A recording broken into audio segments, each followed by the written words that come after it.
Oi, queridos! Você já teve algum tipo de estudo sobre ética? Já teve alguém que te falou sobre os caminhos da ética dentro da arte, dentro dos processos criativos? Acho que não, né? Eu nunca tive. Por isso, esse é um tema que sempre me instigou muito a refletir e é dele que eu vou falar um pouquinho aqui com vocês hoje.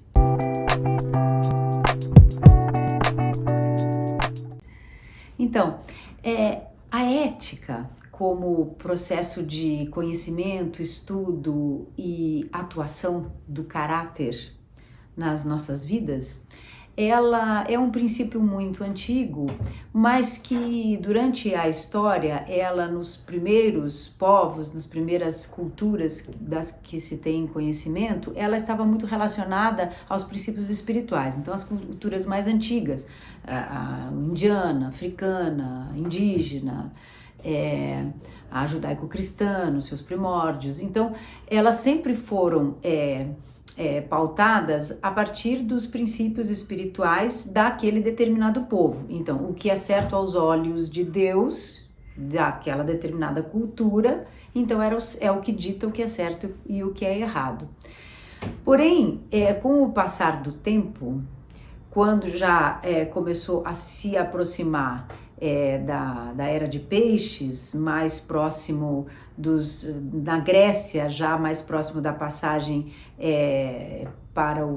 do final da era passada, da era retrasada, né, da era de Áries para a era de peixes, ou seja, a passagem do ano 1000 mais ou menos, com o advento dos festivais de teatro. Isso foi uma coisa que sempre me causou muita perplexidade, porque foi com o advento dos primeiros festivais de teatro na Grécia que se trouxe a necessidade para a cultura ocidental de uma regularização de regras definidas, e aí nasceram as primeiras sementes no que veio a se tornar, pouco tempo depois, o direito romano, em Roma, na Itália, que é a base do nosso direito ocidental até hoje.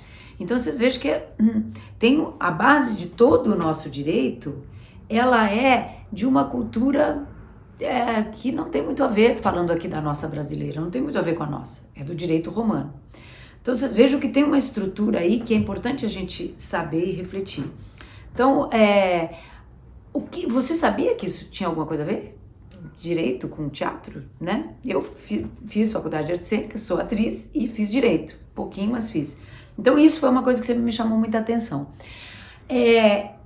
As bases dessa transição, onde o direito as regras de conduta da ética passam de divinas a materiais, ela passa pelas primeiras organizações teatrais, pelos primeiros festivais de teatro, pelos os festejos em torno das celebrações esportivas, tudo isso na Grécia, né, as Olimpíadas, e pelas grandes festas. Mas as grandes festas populares, elas tinham regras, mas normalmente eram festas relacionadas a alguma divindade, alguma celebração de divindade. Então aí a ética era lá num outro plano. Neste momento, quando era em outro plano, o que acontece? De alguma maneira, cada pessoa era levada a ter uma conduta relacionada com o seu caráter, mesmo que fosse por temor a Deus, por temor ao sacerdote, as regras que estavam ali naquela cultura religiosa que cada um acreditava, mesmo que fosse por temor, havia um lugar em que a pessoa tinha que se responsabilizar, né, de ser responsável pela sua palavra, pela sua conduta. Quando, com as sementes do direito romano, quando começou o direito assim como lei, essa lei que a gente conhece hoje, o que acontece? Isso é uma visão minha, tá? Pode ser que se você for um historiador e falar, Leona, tem algumas coisas aqui históricas, beleza, conta pra gente, põe aqui nos comentários que eu quero saber. Mas essa é uma reflexão minha, é que neste momento, quando a responsabilidade pelo bem e o mal dos nossos atos passa a ter uma punição legal, houve como que uma certa... então se é proibido, eu não posso fazer. Se não é proibido, eu posso fazer. E sempre tem a possibilidade de um jeitinho, né? Então, isso que acontece. Houve como uma ruptura, uma coisa que gera uma certa preguiça em relação a gente mesmo com o nosso caráter. Porque se não há problema, se não tem punição, ou se não é pecado, lembra? Ou se não é pecado, se não está em alguma lei divina, então não há problema. Mas não é essa a ética que nos interessa. Porque essa ética é uma ética externa que não leva ao crescimento. A que leva ao crescimento é você ouvir o seu caráter, a sua consciência, o seu coração. E isso é matéria-prima de toda a evolução humana e, portanto, de todo o crescimento de qualquer artista, em qualquer área, qualquer artista de qualquer área, porque em várias áreas nós temos artistas. Temos os artistas profissionais, né? Mas temos a arte presente em todo ser humano. Então, esse se perguntar se isso é legal, se isso é legal não só de ser legalizado, mas legal para você, isso faz diferença. Então, o que eu faço? E que eu acho que de repente pode ser uma coisa legal de ser feita. Tem alguns princípios que eu escrevi para mim, que são princípios que são éticos para mim. Não sei se são legais ou não legais, mas para mim eles são uma lei, né? Uma lei. Então, uma delas é preservar o amor. Não é o amor de uma pessoa para outra, mas é o amor que sustenta uma relação, seja de amizade, seja de relacionamento, seja profissional. O amor e o respeito. Então tem um determinado plano que não dá para passar numa relação profissional. Você não pode desrespeitar a condição de uma pessoa. E quando você passa o ponto do afeto, por exemplo, você tem um afeto, e aí você faz uma coisa que fere intencionalmente, às vezes fere sem querer, mas intencionalmente faz para ferir, ali você vai fazer um rompimento, vai ter um rompimento. Então ali, para mim, isso é um limite.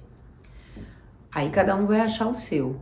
Mas dentro do aspecto profissional, então eu como atriz, eu tenho uma coisa para mim. Eu sempre me proponho, mesmo que seja difícil, porque às vezes é difícil, né? É uma relação de respeito e afeto com os elencos. Porque vocês imaginam, gente, a gente numa novela vive pelo menos 8 meses juntos. E aí você pega o mesmo núcleo, ali é 8 meses mesmo. Num filme, pelo menos, vamos dizer, uns 3 meses. A não ser que seja uma participação muito rápida. Mesmo uma participação muito rápida tem um envolvimento, e como a gente lida muito com afeto, com emoção, enfim, é uma coisa muito intensa sempre, porque a gente lida com as nossas emoções e não pode ter medo da emoção, da fragilidade, do ruim, do mal, do bom, enfim, a gente lida o tempo todo com isso, o ator lida o tempo todo com isso, a gente se expõe. Então, é preciso muita atenção com esses códigos de respeito. E no teatro, mais ainda, porque além de você, normalmente, numa temporada, ter um contato muito grande, você tá ali em cena ao vivo. Então, tem coisa, por exemplo, roubar a cena. Roubar a cena. Eu acho que é muito louco isso, porque culturalmente talvez tenha tido até uma valorização disso, falando, nossa, fulano roubou a cena. Quando rouba a cena porque faz bem, é legal, né? Legal, quer dizer, fez bem, tu chamou atenção. Mas intencionalmente, aí é antiético. Então, por exemplo, você tá lá, você tá fazendo uma cena. Aí tem um outro ator que não está com nenhuma importância, não porque não é importante, mas a personagem dele não tem uma importância fundamental no que está sendo dito naquela cena. É uma coisa que está sendo dito aqui. Aí tem uma outra pessoa aqui que fica fazendo careta, fica fazendo gracinha, fica fazendo caras e bocas. E aí pode ser uma pessoa de talento que o público começa a ver e achar engraçado. Isso é antiético. Por quê? Porque não está a serviço da contação da história. Tá? Então, por exemplo, vem uma orientação da direção, e aí os atores, aí um colega tá, sei lá, foi no banheiro, aí quando o colega volta, o diretor ou a diretora não estão presentes, e o ator ou a atriz que estão aqui não fala pro outro qual foi a orientação, e deixa o outro fazer a cena errada, para ser chamado a atenção errado. É horrível, né? Pois isso acontece muito. Então, eu tô dizendo aqui para vocês, porque eu acho que é importante falar disso. Para mim, ninguém nunca falou isso. Então, isso faz parte de uma pesquisa de reflexão que eu tenho e que eu acho que faz muita falta na nossa formação enquanto atores. E por isso que eu queria trazer aqui para vocês, para que a gente possa realmente formar uma arte melhor. Eu acredito nisso. Eu acho que só pode começar com a gente. Então essas coisas que a gente fala, o mundo não tem respeito, não tem humanidade, não tem isso, não tem aquilo, é um querendo passar por cima do outro, não sei o que, começa com a gente. Então vamos criar aqui para mim, para você, faz aí também um código pequeno de ética do que você acha legal, como é que você gostaria de ser tratado e vamos tentar seguir? Dá certo. Beijo.